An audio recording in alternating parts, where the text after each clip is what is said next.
And I'm joined in studio by Senator John Barrasso. And thanks a lot for joining us. And it's good to see you in this neck of the woods. This is the first time we've actually gotten a chance to meet in person, and it's good to have you here at the station.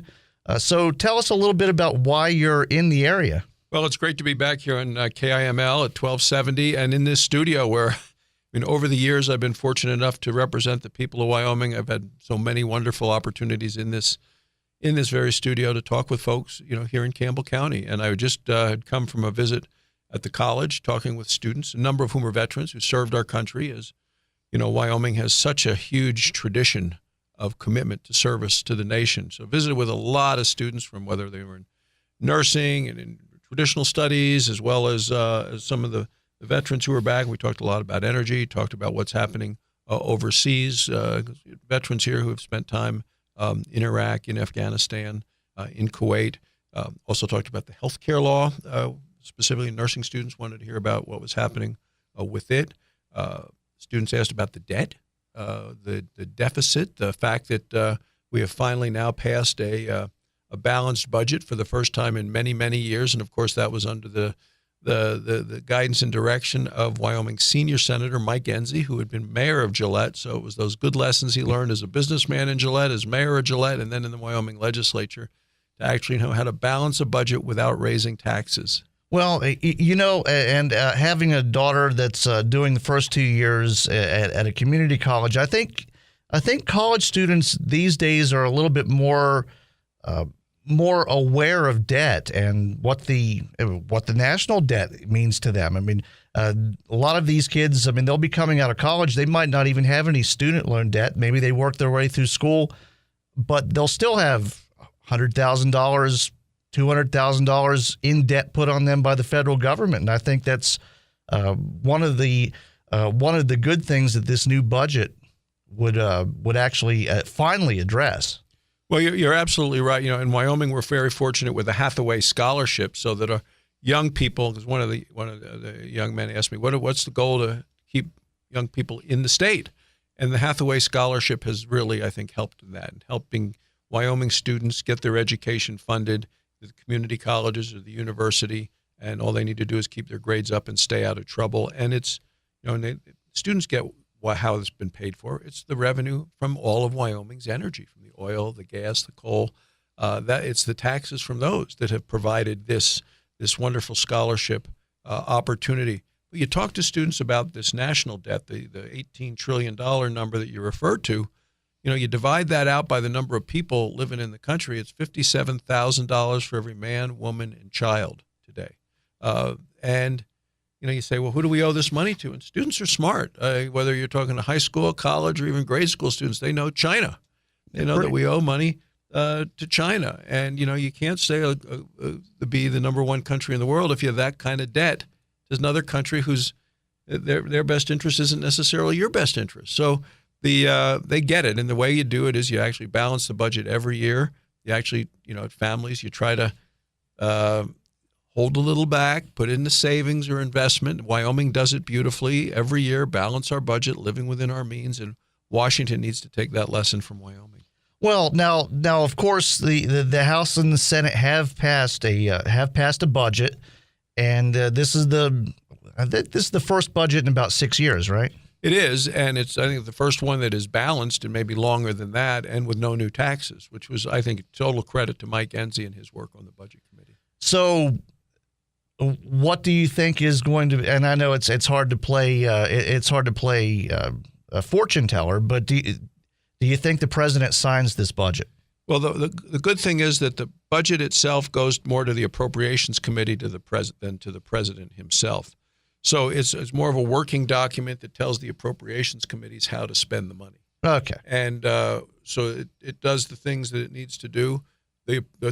All those appropriation bills will have to go to the president for his signature. And with so much of this legislation, this is a president who doesn't see things the way that most of us here in Wyoming see things, whether it has to do with our Second Amendment rights, whether it has to do with our energy resources that we have here in Wyoming, whether it has to do with the endangered species list. I mean, one item after another, including with our health care. And I'm a doctor, and what I've seen coming out of this president in the health care law, hasn't been good for patients, hasn't been good for healthcare providers, and has been terrible for taxpayers. Well, now one of the, of course, we just had the 5th anniversary of the Affordable Care Act and Obamacare. One of the numbers, and I've seen the president, I've seen other people related to the administration going around using this number. 16 million people have been insured, and I actually I know I saw you on I believe it was on Fox News. Is that number really accurate? Well, and on Fox News at one point I said they're cooking the books, because I don't think any of us know what number is accurate.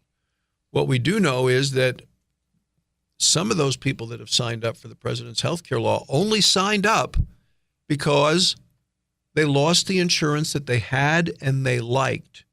And President Obama said it wasn't good enough for him. It was good enough for them. Yeah. And I have stories and letters that I've taken to the floor of the Senate from people right here in Wyoming who had insurance that they liked, that worked for them.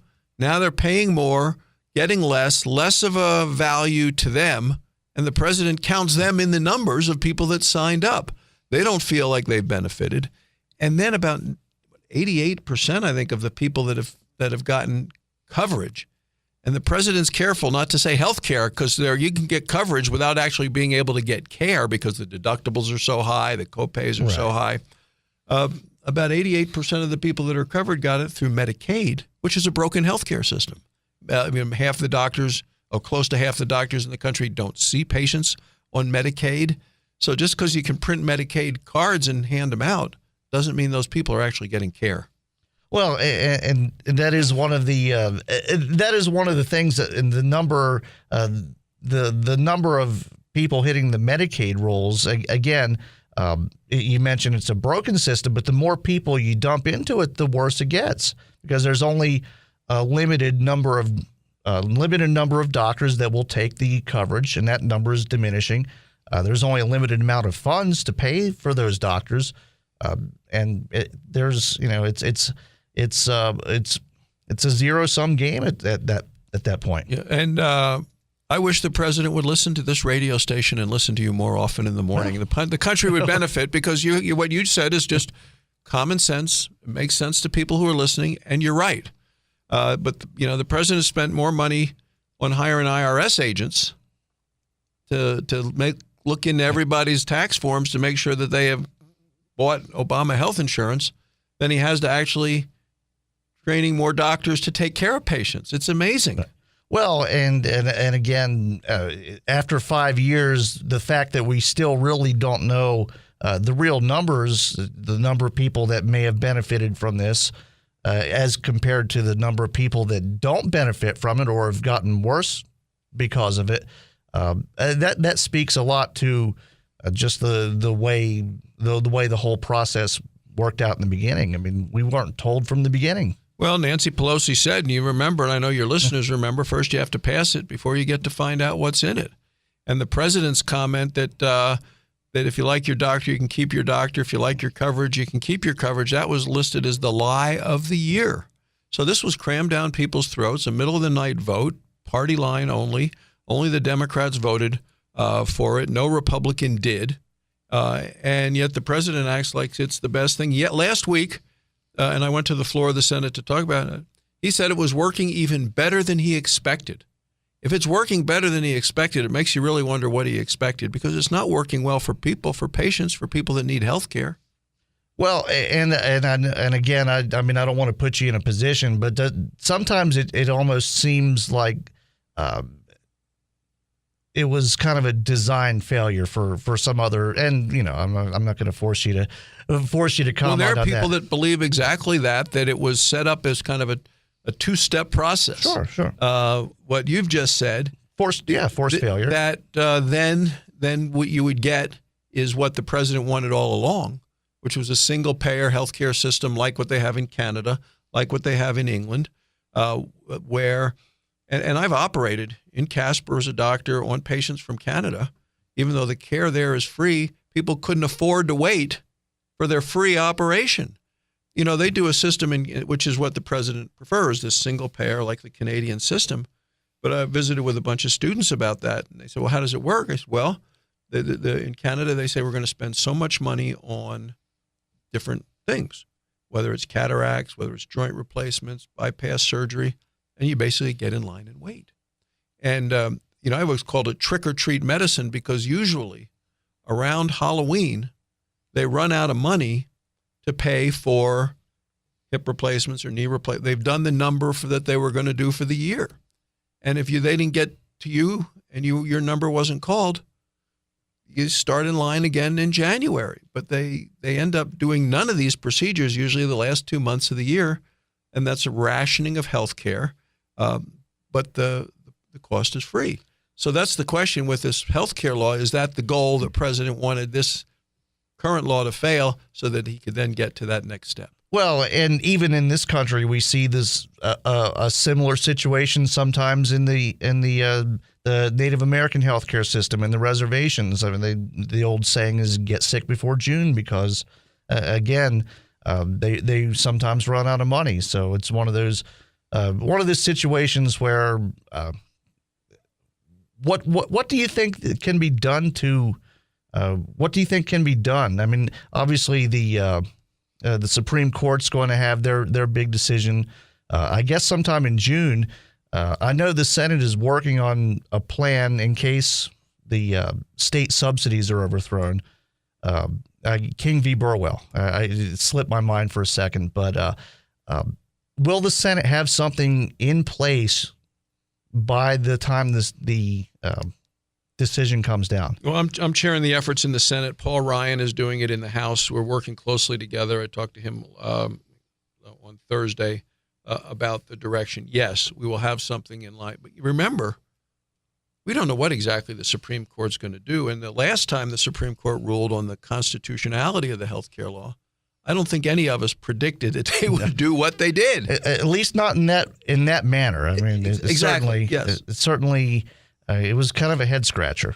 So we can prepare, but we don't know what the Supreme Court's going to do or the variations thereof. Right. So we have to have enough flexibility to be able to first see how they rule. Right. But the goal is to have an off ramp so people can get off of Obamacare and make more decisions locally, the state level, your local communities, buy insurance that works for you and your family, not what the president says you need, but what works for you. The president's insurance, this person I was telling you about that I got the letter from on the floor of the Senate, and so many of them who lost their insurance, it's because they didn't include all of what the president describes as essential benefits. Well, to me, they're excessive benefits. They don't need all these things.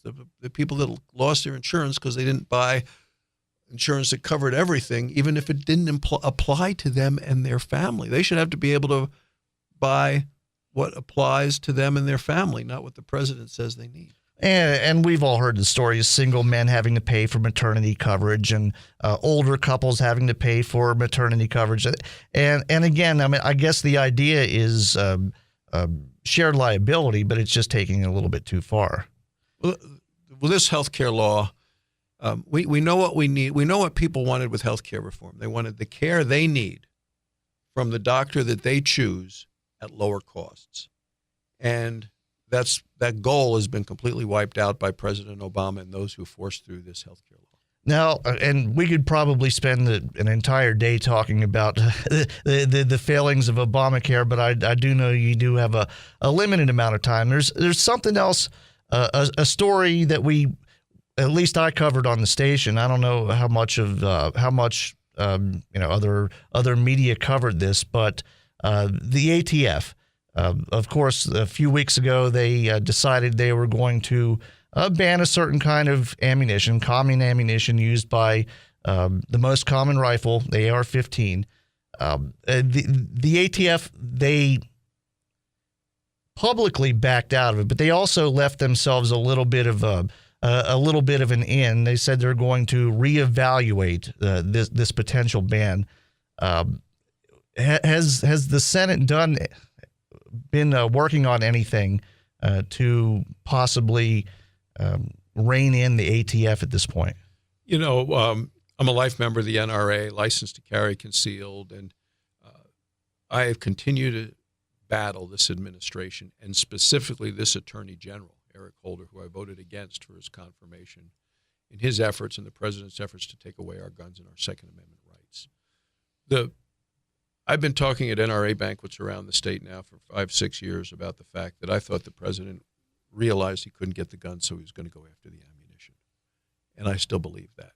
And we have a bipartisan coalition of like-minded people who will continue to stop him.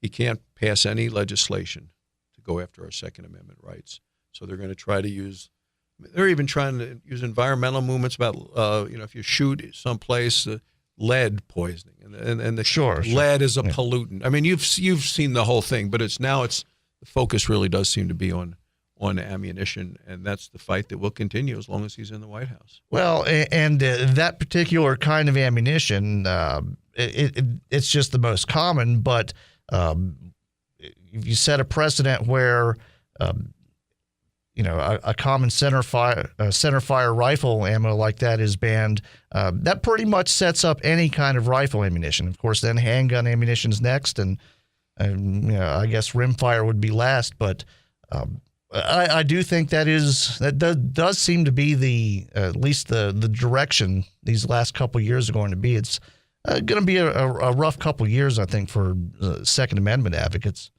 Well, we've stopped everything that they've tried to do so far. And the president's been in office now for over 6 years. He has another little over a year and a half to go. I expect he's going to try to turn up the heat. We've been successful so far on the floor as well as through other executive actions, and I think we're going to continue to be successful, but we have to be ever vigilant because he's coming at us. Well, okay, and one final thing I figured we'd talk about a little bit before we let you get out of here. This is, and we've talked about the EPA before. We've talked about a lot of the environmental issues. You've been working with Representative Lummis and quite a few other. I mean, I'm looking at the list here. It's quite a few other representatives in the House and the Senate on principled stewardship of the American West. Why don't we just talk a little bit about how that works for a few minutes? I chair the Senate Western Caucus and Cynthia chairs the Western Caucus of the House. We've put together a group of about 75 men and women who are Rocky Mountain West, who think the way we do on issues. And we go east and west from there to try to bring in other like-minded folks about principled center leadership of the issues that really affect us. And there are 4 principles in there, and it starts with energy.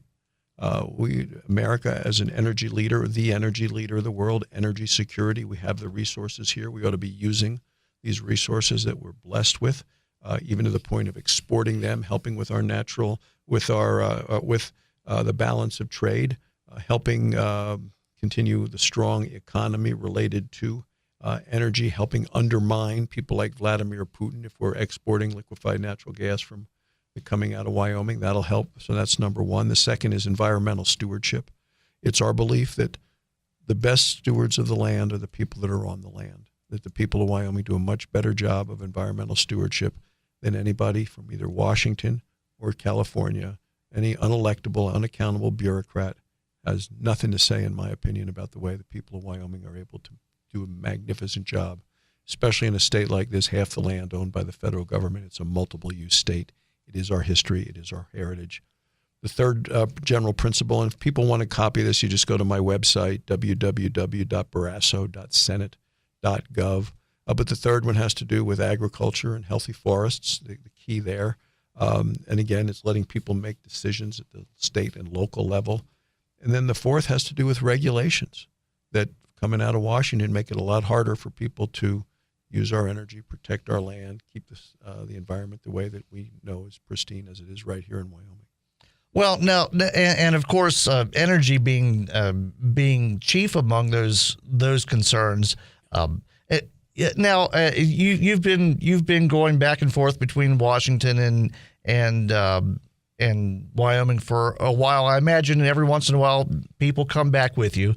And we talked a little bit off the air about this, but I was flying back from Denver last week and flew over the mines. And it's just amazing the amount of coal that we're able to process with such a small footprint. Have you ever I imagine you've probably run into a lot of people that had similar comments the first time they've flown in with you or driven up to the mines. What's it like bringing someone to this area for the first time and dispelling all those misconceptions that they have about coal mining? Yeah, I got to tell you, the single best ambassador on this front is Diana Enzi, bringing spouses of senators, Mike bringing senators here. He's done it and he's been in the Senate 18 years. He's been doing it for a long time. And I remember Chuck Grassley from Iowa, others that have continued to have come out here over the years and see it. And the other issue is not just how small the footprint is. It's a moving footprint that you look at areas that you and I may know where they were developing coal resources not that long ago. And the reclamation efforts, you could never tell that there were coal mined from those areas because people have done such a wonderful job of restoring in a pristine way the environment the way it was in the past. So it's a small footprint. The recovery efforts are magnificent, and my hat's really off to Diana for what she's really been such a strong ambassador to show anybody who is willing to come here. And sometimes it's not so easy to get, some of these liberal environmentalists who are way out there to come and look at the facts. Because although there's an old Simon and Garfunkel song, The Boxer, and the line is, "A man hears what he wants to hear and disregards the rest." And sometimes they don't want to see what we know to be true here in Wyoming. But again, changing one mind at a time. And so it's like, I just over Christmas had a relative come in from out of state and just was blown away. I mean, because I think what most people think of when they think of coal mining that's above ground, they think of this old style where they just strip the tops off mountains and that kind of, and that just doesn't happen anymore. Not in Wyoming, it doesn't, and we continue to be very proud. I am certainly of the community, the jobs, the opportunities that are there. These are great jobs with great benefits, and the energy is important. Coal continues to be the most available, affordable, reliable, and secure source of energy we have, and I'm going to continue to fight along with Mike and Cynthia to make sure that we continue to use this wonderful resource that we've been blessed with here in Wyoming. Well, and I'm sure everyone around here definitely appreciates that fight. I mean, I know, especially the way oil is right now, coal being there is definitely a huge part of what's keeping us stable around here. So, where do you go from here? I know you've been all over the state today. I mean, where do you go here? Well, that's the beauty. The beauty of Wyoming is that you get to really know a lot of people, and anybody that comes from Wyoming to Washington, we want to see. We try to visit with as many people as we can. So I was in Sundance earlier today at the high school. I love to talk to student groups, and so often Mike and I get home just about every weekend, but the schools aren't in session. So this is a week we're off before Easter. And so I was at the high school in Sundance and at the Newcastle High School as well before that, early. And then heading to Sheridan to visit with some students there. I was just here at the community college visiting with students. So it gives you an opportunity to see what's on people's minds, to hear some of the students who benefited from the Hathaway scholarships, which is a result of the energy resources we've been blessed with. And it's just a good chance to hear what's on people's minds and to see people up close. Well, you certainly do. You certainly do put a lot of miles in. I certainly. I don't envy that part of the job. I imagine now you do get to see a lot of people, which I think would probably be an amazing part. But there is a good bit of travel time with Wyoming. Well, we try to get, and there's certain events you love to get to. I hope to get to the crawfish boil that's coming up in a couple of weeks. That's always a big event here in Gillette, and there's nothing like the 4th of July here with hot dogs in the park and the pancake breakfast at the fire station ahead of time. And I'm delighted that you're here. This is a great community in which to live and to work and to play, and I know you'll love it as much as I do. Oh yeah, I know. It was a little bit of a culture shock when I first got here, but I do love it. So I want to thank again, Senator Barrasso. If anybody has any questions, how can they get a hold of you? Well, I have offices around the state. The numbers are in the phone book, even the phone book here. We joke that my home phone number in Casper is in the phone book. And I was explaining this to a student group. I said, look, my number's in the book. And one kid said, where do I get this book? That is something you don't see anymore. Well, you're right. We're getting older, I guess. I still remember rotary dial phones. So, I certainly, I think we might have had a rotary dial phone when I was a little kid. But I know my daughter probably has never even picked up a phone book. So, and then our website, www.barrasso.senate.gov. All the information's there. There's an 800 toll-free number, and as well as a way if you want to email me, you can do it right there directly. Well, thank you very much. As always, it's been a pleasure, and hopefully we'll get to see you up in this neck of the woods again soon. I promise I'll be back. Thanks. Thank you.